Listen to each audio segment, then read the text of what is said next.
İsrail kurulduğu 1948 yılından beri uluslararası sistemde sürekli olarak her masada olmaya çalışıyor aslında. Afrika'da İsrail'in bu anlamda yer almak istediği coğrafyalardan bir tanesiydi. Bugün size Afrika'da İsrail'in varlığından bahsedeceğim. Ben Tunç Demirtaş, 10-10 başlıyor.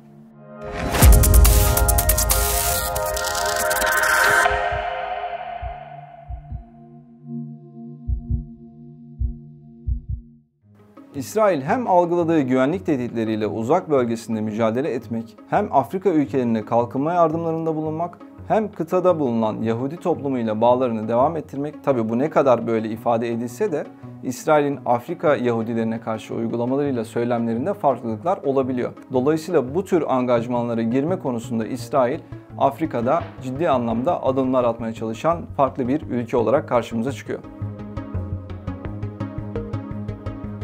Dünyada İsrail'i tanıyan 160 ülke bulunuyor. Bu ülkelerden günümüzde 44'ü Afrika kıtasında yer alıyor. Ama bunlarla birlikte Libya, Somali, Tunus, Cezayir, Cibuti, Moritanya, Mali ve Nijer gibi ülkeler İsrail'i tanımayan Afrika ülkeleri arasında. Ayrıca İsrail'in Afrika'da 12 büyükelçiliği bulunurken 17 Afrika ülkesinin Tel Aviv'de büyükelçiliği bulunuyor. İsrail 1948'de kurulan ve zulümlerle Orta Doğu'da varlığını sürdüren bir ülke olarak aslında karşımıza çıkıyor. Hatta devlet olarak İsrailli kimliğinden ziyade Yahudi kimliğine vurgu yapan bir ülke İsrail. Filistin davasına yönelik İsrail'in varlığı Afrika'da da tepki almakla beraber son dönemde İsrail ile ilişki kuran, ilişkisini geliştiren ve sadece ulusal çıkarları için angajmanını artıran ülkelerde mevcut. MASHAV yani İsrail Uluslararası Kalkınma İşbirliği Ajansı. İsrail'in resmi kalkınma işbirliği organizasyonunu sağlayan devlet kurumu aslında MASHAV. Öncelikleri arasında yoksulluğun azaltılması, gıda güvenliği, kadınların güçlendirilmesi ve gelişmekte olan ülkelerde temel sağlık ve eğitim hizmetleri de yer alıyor. Bu öncelikler Afrika'nın eksiklerine çok benziyor değil mi? MASHAV'ın kurulmasında Afrika'nın etkisi olduğu bir gerçek. 1958'de dönemin Dışişleri Bakanı Golda Meir Afrika'ya ilk kez ziyaret gerçekleştiriyor. Ve gördüğü tablo karşısında İsrail'in bir rol oynaması gerektiğini düşünerek bu kurumu kuruyor. Tabi İsrail bu süreçte henüz yeni kurulmuş bir ülke olması üzerinden de hareket ediyor. Kuruluşundan 10 yıl gibi bir süre sonra Afrika'da bağımsızlık elde eden ülkelerde artmaya başladığında bu noktada İsrail'in yeni bağımsızlığını kazanan Afrika ülkeleriyle tecrübelerini paylaşmaya istekli olması söylemi üzerinden kıtada varlığını arttırmaya çalışıyor. Bizim ülkemizde sizinki gibi genç ve biz kalkındık gelin size de destek olalım gibi bir yaklaşım benimseyerek hareket ediyor İsrailler. MASHAV, Sahra-Altı Afrika'da Angola, Burkina Faso, Burundi, Kamerun, Yeşilburun Adaları, Fil-Dişi Sahili, Etiyopya, Gana, Kenya, Liberya, Madagaskar, Malawi, Mali, Nijerya, Ruanda, Senegal, Sierra Leone, Tanzanya, Togo, Uganda ve Zambiya gibi 21 ülkede faal. MASHAV'ın faaliyetlerinin Gıda ve Tarım Örgütü, Amerikan Kalkınma Bankası, BM Kalkınma Planı, UNESCO gibi kurumlar tarafından finanse edildiğini söylemeden de geçmeyelim. Afrika'da Güney Afrika, Fas ve Etiyopya başta olmak üzere bu ülkelerin vatandaşı olan Yahudiler bulunuyor. Kuzey Afrika'da Fas'ta Berberi Yahudileri, Tunus, Cezayir gibi Magreb ülkelerinde Seferat ve Mizrahi Yahudileri yaşıyor. Bir de Güney Afrika'da yaşayan Aşkenazi Yahudileri var. Yine Doğu Afrika'da özellikle Beta İsrail olarak da adlandırılan Yahudiler de Etiyopya ve az miktarda Eritre'de de yaşıyorlar. Uzun yıllar Hristiyanlık ve İslamiyet'ten uzak kalarak var olmayı sürdürebilmiş bir toplum aslında Beta İsrail ya da Beyti İsrail olarak da ifade edilebiliyor bu söylem. Bunlara dinlerinden ötürü İsrail ahalisi anlamına gelen Beyti İsrail yani Beta İsrail deniyor. Ama genel olarak Falaşa Yahudileri olarak da adlandırılmaları söz konusu. Ama bu durum Beta İsrail tarafından yurtsuzlar, başıboşlar anlamına geldiği için çok fazla sevilmeyen bir kavram. Yine Batı Afrika'da Kamerun, Fil-Dişi Sahili, Gana gibi ülkelerde de nüfusları az da olsa Yahudilerin yer alması söz konusu. Bu Yahudilerin bulunduğu ülkeleri daha fazla arttırabiliriz. Ama Yahudi varlığının Afrika'da yer aldığı ve nüfuslarının 70 binin üzerinde olduğu bilinen bir gerçek. Evet bu rakam aslında oldukça az. Ama 8 milyarlık dünyada yaklaşık 15 milyon Yahudi nüfusu olduğu da söyleniyor. Dünya Bankası'na göre 9,3 milyon Yahudi yine Yahudi Ajansı'na göre 6,9 milyon Yahudi İsrail'de yaşıyor. Aradaki farka bakınca algı için rakamlarla oynanıyor olması muhtemel burada. Yine 6 milyon Yahudi ABD'de, 1 milyona yakın Yahudi Avrupa'da yaşıyor. Afrika'yı dünyadaki diğer bölgelerle karşılaştırınca sayının oldukça düşük olduğu da göze çarpıyor.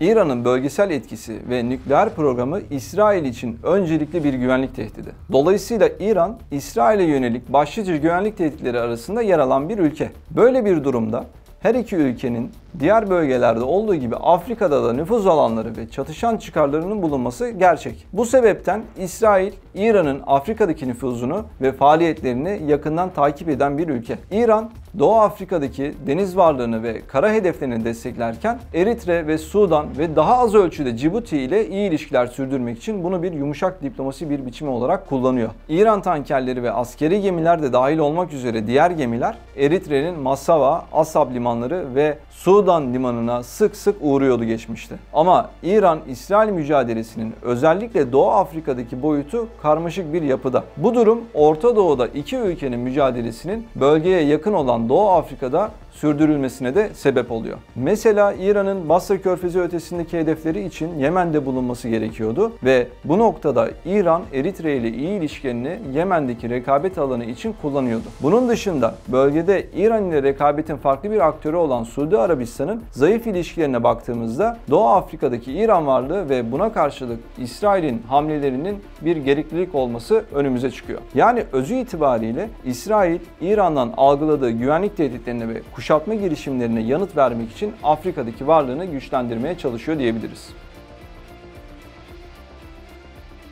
Öncelikle İsrail'in nükleer silahı var mı sorusunu sormamız gerekiyor belki. İsrail'in nükleer silah geliştirmesi konusunda ciddi emareler var ki muhtemelen İsrail'in nükleer silahı da var. Ancak izlemiş olduğu nükleer belirsizlik politikası sebebiyle İsrail'in bugün bir nükleer silah sahibi olup olmadığı net bir şekilde ifade edilemiyor. Yine de İsrail'in 200'e yakın nükleer başlığa sahip olduğu düşünülen bir konu aslında. İsrail'in nükleer faaliyetleri Negev'de Dimona çölündeki tesiste başlıyor. İsrail küçük toprak parçasına sahip olması, nükleer enerjiye ihtiyaç duyması, Negev çölünün ıslahı ve sanayi, tarım ve bilim amaçlı farklı sektörler için barışçıl amaçlarla nükleer faaliyetlerde bulunduğunu söyleyerek bu süreci devam ettirdi. Fransa 1956 yılında İsrail'in nükleer bir güç olma arzusunu bilerek İsrail'in kimyasal ayırma tesisi ve Dimano'daki Makon 2 reaktörünün inşaatını desteklemişti. Bununla birlikte doğrudan sürece dahil olmasına yönelik bir kanıt bulunmasa da Güney Afrika açıklarında 1979'da bir ışık patlamasının Güney Afrika veya İsrail tarafından yapılmış ve ilan edilmemiş bir nükleer patlama testinden kaynaklandığına da inanılıyor.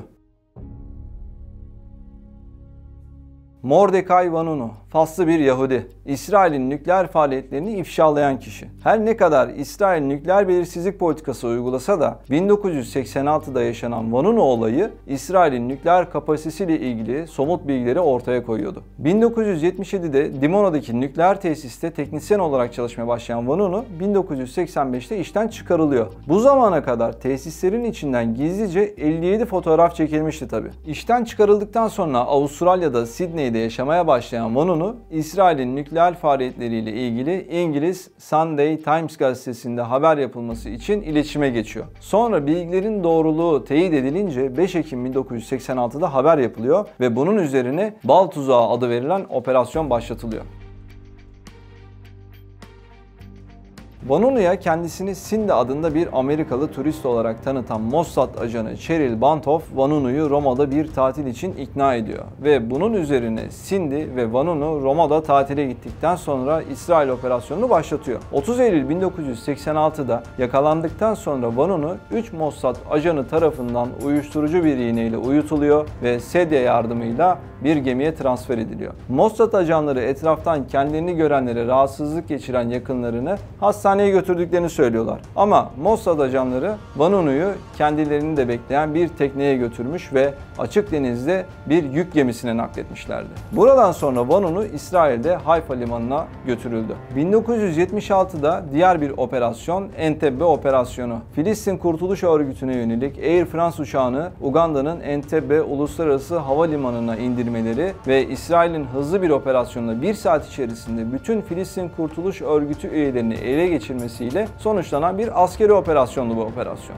Yine aynı zamanda farklı bir operasyon olarak Musa Operasyonu karşımıza çıkıyor. Bu operasyon 1984 yılında kıtlığa neden olan iç savaştan Beta İsrail topluluğunu Sudan'dan gizlice tahliye etmeye yönelikti. Mossad'ın planı savaştan kaçınmak için Sudan'a kaçan binlerce Etiyopyalı Yahudi'yi kurtarıp İsrail'e getirmekti. Hatta bu konuya ilgi duyanlar için çekilmiş filmler de var. Yine 1985'te Yeşil Operasyonu aynı kapsamda gerçekleştirilen farklı bir operasyon olarak karşımıza çıkıyor. Yakın döneme baktığımızda ise Mossad, İran devrim muhafızlarına bağlı özel kuvvet olan Kudüs gücünün Senegal, Gana ve Tanzanya gibi ülkelerde İsrail'i iş insanlarını hedef almaya çalıştıklarını tespit etmiş ve saldırıları önleyen operasyonlarda gerçekleştirmiştir.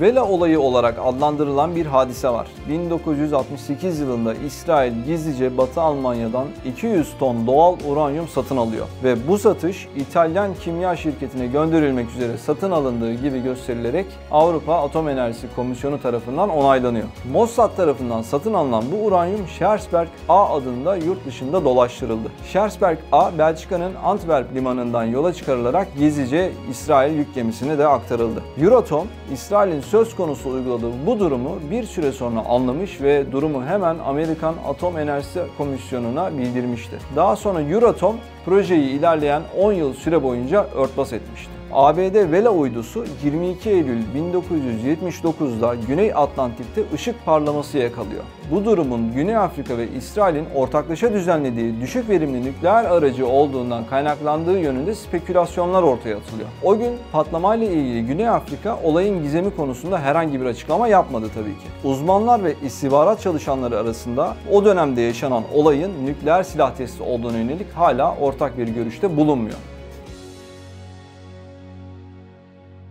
Bugün İsrail'de 160 bin Beta İsrail yani Etiyopyalı Yahudi yaşıyor. Aynı şekilde Eritreli rejim muhaliflerinin bir kısmı da İsrail'de yaşıyor. Özellikle Arap Baharı sonrası dönemde İsrail başta Doğu Afrika olmak üzere kıtadaki ülkelerle koalisyonlar kurmak için yeni fırsatlar arayışında. Afrika'daki Doğu Afrika alt bölgesel sistemindeki ülkeler, özellikle de Etiyopya, Kenya, Uganda, Güney Sudan gibi Hristiyan nüfusa sahip olanlar resmi ve gayri resmi ittifakları teşvik etme açısından İsrail için stratejik bir öneme sahip. Afrika kıtasında radikalizmin güçlenmesine yanıt olarak Doğu Afrika'da Hristiyan ülkelerden oluşan bir koalisyon ortaya çıkıyor. Ve bugün bu ülkeler arasında resmi bir ittifak olmasa da gelecekte böyle bir resmi ittifakın kurulup kurulmayacağı henüz bilinmiyor. Ama pratikte bu ülkeler arasında stratejik öneme sahip çeşitli konularda işbirliğinin yapılması ortada kendisini gösteriyor. Ve İsrail'in Doğu Afrika'daki çıkarları bağlamında Etiyopya ve Kenya bölgede öne çıkan iki ülke olarak aslında karşımızda bulunuyor. Eritre ise dengeleyici bir ülke olarak da ilişkilerde önemli bir role sahip. Dünyada İsrail'i tanıyan 160 ülke bulunuyor. Bu ülkelerden günümüzde 44'ü Afrika kıtasında yer alıyor. Ama bunlarla birlikte Libya, Somali, Tunus, Cezayir, Cibuti, Moritanya, Mali ve Nijer gibi ülkeler İsrail'i tanımayan Afrika ülkeleri arasında.